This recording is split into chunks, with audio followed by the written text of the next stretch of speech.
तो क्या आप भी चाहते हैं कि आपका खुद का बिज़नेस हो? क्या आप चाहते हैं कि अपना खुद का स्टार्टअप शुरू करें? लेकिन यहाँ पे पैसे की दिक्कत की वजह से आप अपना स्टार्टअप या फिर अपना खुद का बिज़नेस यहाँ पे शुरू नहीं कर पाते हैं। बहुत सारे लोग होते हैं जिनके पास अच्छी-अच्छी कंपनियाँ होती हैं, जिसकी मार्केट वैल्यू बहुत अच्छी होती है, लेकिन यहाँ पे फाइनेंस की दिक्कत की वजह से यहाँ पे वो अपनी कंपनी को आगे नहीं बढ़ा पाते हैं। तो दोस्तों, मैं हूँ प्रमोद कुमार, स्वागत करता हूँ आपका ए टू ज़ेड एजुकेशन अड्डा में। आज की इस वीडियो में हम बात करेंगे सोर्सेस ऑफ फाइनेंस की, क्योंकि ये सोर्सेस ऑफ फाइनेंस अब बहुत ही इंपॉर्टेंट होने वाले हैं आपके बिज़नेस के लिए, आपकी कंपनी के लिए, जिस भी कंपनी में आप इन्वेस्ट करना चाहते हैं। तो दोनों के लिए ही बहुत इंपॉर्टेंट है, क्योंकि इन सब बातों में मैं आपको बताऊंगा कि किस तरह से आप अपने एक बिज़नेस के लिए अर्निंग यानी फंडिंग कहाँ से ला सकते हैं, फंडिंग के सोर्स कहाँ से आप बना सकते हैं। ठीक है, तो मैं आपको सारे पॉइंट बताऊंगा कि किन किन पॉइंट से आप यहाँ पे फंडिंग यहाँ पे आप अपने बिज़नेस के लिए इकट्ठा कर सकते हैं, या फिर अपनी कंपनी के लिए आप फंड कहाँ से ला सकते हैं। ठीक है, तो वीडियो को एंड तक देखिएगा, सारे बहुत ही इंपॉर्टेंट पॉइंट होने वाले हैं। और अगर ये पीडीएफ आपको डाउनलोड करनी है तो नीचे डिस्क्रिप्शन में आपको मेरे टेलीग्राम चैनल का लिंक मिल जाएगा, वहाँ से जाके आप ये वीडियो भी डाउनलोड कर सकते हैं। ठीक है, चलिए हम शुरू करते हैं। तो सबसे पहला पॉइंट आपको अपनी स्क्रीन पर देखने को मिल रहा होगा, जिसमें सबसे पहला पॉइंट आपको देखने को मिल रहा होगा पर्सनल सेविंग्स।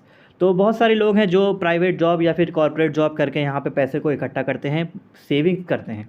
ठीक है, ये सोचकर कि आगे चल के अपना खुद का बिज़नेस शुरू करेंगे और वहाँ पे इस पैसे को लगाएंगे। ठीक है, तो अगर आपके पास पर्सनल सेविंग है तो आप यहाँ पे अपने बिज़नेस में उस पैसे को लगा सकते हैं। और अगर उसके बाद भी आपके पास पर्सनल सेविंग्स नहीं है तो आपके पास दूसरा एक ऑप्शन आता है बैंक लोन का। ठीक है, बैंक लोन का ऑप्शन, कोई भी आप कमर्शियल लोन बैंक में जा सकते हैं और एक पर्टिकुलर इंटरेस्ट रेट पे बैंक आपको कुछ पैसे प्रोवाइड कर सकती है, कुछ लोन के अमाउंट में आपको पैसे देगी, जो पैसे आप अपने बिज़नेस में लगा सकते हैं और अपना बिज़नेस को आप एक्सपेंड कर सकते हैं।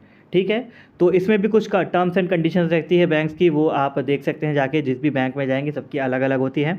उन टर्म्स एंड कंडीशन पर बैंक आपको यहाँ पे लोन प्रोवाइड करेगा कुछ इंटरेस्ट रेट पे, तो उससे आप अब यहाँ पे अपना बिज़नेस स्टार्ट कर सकते हैं। ठीक है, दूसरी बात कर लेते हैं कि अगर आपकी कंपनी है जो कि मार्केट वैल्यू बहुत अच्छी है, लेकिन आपके पास फंडिंग की कमी है उसमें इन्वेस्ट करने के लिए, तो ये उन लोग के लिए है। यहाँ पे तीसरा पॉइंट आपका आता है इक्विटी फाइनेंसिंग।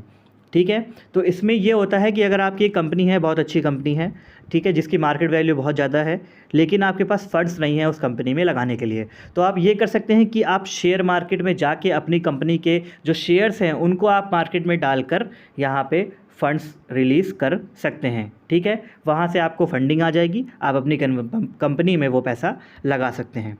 ठीक है, तो इस प्रकार से यहाँ पे अगर आपके पास कोई कंपनी है जिसकी मार्केट वैल्यू बहुत अच्छी है, तो यहाँ पे इस प्रकार से आप उस कंपनी के लिए अपने लिए फ़ंड यहाँ पे प्रोवाइड कर सकते हैं। ठीक है, चौथा पॉइंट आपका आता है वेंचर कैपिटल। वेंचर कैपिटल क्या होता है? ये आपका इक्विटी फाइनेंस की तरह ही है, लेकिन बस इसमें यह होता है कि वहाँ पे शेयर्स पूरे मार्केट में ना सेल होकर किसी एक बड़ी कंपनी के द्वारा खरीद लिए जाते हैं, जिससे आपको यहाँ पे फंड मिल जाता है अपनी कंपनी के लिए, और यहाँ पे आप यहाँ पे अपनी कंपनी में फंड्स को लगाकर अपनी कंपनी को आगे बढ़ा सकते हैं। ठीक है, कोई ज़्यादा डिफरेंस नहीं है, बस यहाँ पे जो आपका मार्केट में जो पूरी सेलिंग होती है आपके शेयर्स की, लेकिन यहाँ पे कोई एक बड़ी कंपनी के द्वारा आपकी सारे शेयर्स खरीद लिए जाते हैं और आपको यहाँ पे फंड्स दे दिए जाते हैं। लेकिन एक चीज़ इसमें यह ध्यान रखी जाती है कि जो आपकी कंपनी के शेयर्स होते हैं वो सारे शेयर्स आप मार्केट में नहीं डालते हैं, उसका कुछ परसेंट ही आप अपने मार्केट में डालते हैं और उससे आपकी फंडिंग आ जाती है और उससे आप अपनी कंपनी में फंड्स लगा सकते हैं।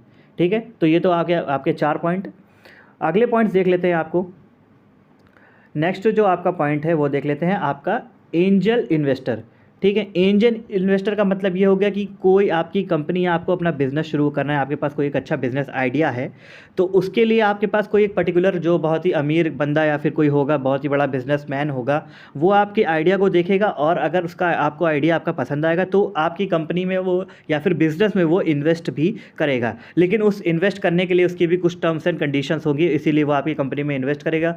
तो जो भी टर्म्स एंड कंडीशन होगी उसको आपको मानना पड़ेगा, उसके बाद ही वो आपको यहाँ पे इन्वेस्ट करेगा और आपको कैपिटल देगा, जिससे आप अपनी कंपनी या बिजनेस में वो कैपिटल यूज़ कर सकते हैं। तो इसको हम क्या कहते हैं? एक तरह से एंजल इन्वेस्टर। ठीक है, सिक्स्थ जो आपका सोर्स ऑफ फाइनेंस है उसकी बात कर लेते हैं, जो कि आपका है क्राउड फंडिंग।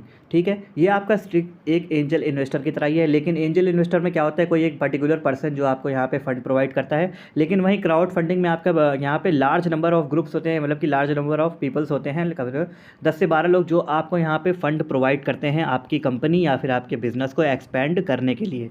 लेकिन वो जो यहाँ पे इंडिविजुअल्स होते हैं उनके भी यहाँ पे कुछ टर्म्स एंड कंडीशंस होती हैं, जिसके प्लेटफॉर्म पर वो आपको यहाँ पे फ़ंड प्रोवाइड करते हैं, ठीक है। तो उन टर्म्स एंड कंडीशन को यहाँ पे आप देख के आप उनसे फ़ंड्स रेस करवा सकते हो अपनी कंपनी या बिज़नेस के लिए, ठीक है।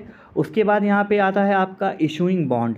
इशूइंग बॉन्ड में आपका ये होता है कि आप अपने कंपनी के शेयर्स को मार्केट में डालो, ठीक है। और उसके बाद एक बॉन्ड यहाँ पे तैयार किया जाता है कि यहाँ पे आपकी कंपनी के शेयर इतने टाइम तक मार्केट में रहेंगे और उसके बाद यहाँ पे इतने टाइम्स के बाद यहाँ पे वो उसको सेल कर दिया जाएगा। तो उसके बाद भी उनकी मर्ज़ी होती है, जो आपके शेयर्स खरीदते हैं वो यहाँ अगर आपको रखें।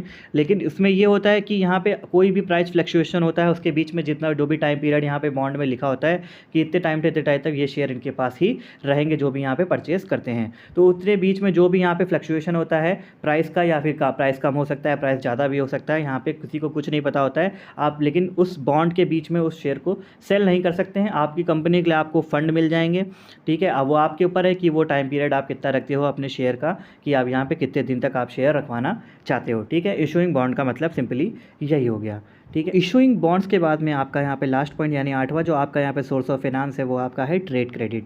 ट्रेड क्रेडिट की बात कर लेते हो। ट्रेड क्रेडिट आपसे मतलब ये है कि आप यहाँ पे अगर आपकी कोई कंपनी है जिसको यहाँ पे अचानक से कोई बल्क में ऑर्डर आ जाता है कि बहुत ज़्यादा मात्रा में आपका ऑर्डर आ जाता है, जिससे यहाँ पे आपको जो रॉ मटेरियल है उसको परचेज़ करने में आपको फंडिंग की कमी हो रखी है, तो उसके लिए यहाँ पे ट्रेड क्रेडिट की बात करी गई है कि यहाँ पे जो आपका जो रॉ मटेरियल का जो आपका सप्लायर है आप उससे बात करके यहाँ पे शॉर्ट टर्म फाइनेंस ऑप्शन यहाँ पे चूज़ कर सकते हो और यहाँ पे अपने लिए रॉ मटेरियल ला सकते हो। और जो पेमेंट का मेथड है वो यहाँ पे आप बाद में 1-2 महीने का डिले करके आप उससे बातचीत करके रख सकते हो कि हम आपको 2 महीने बाद पेमेंट कर देंगे, आपको जो है रॉ मटेरियल दे दीजिए, ठीक है।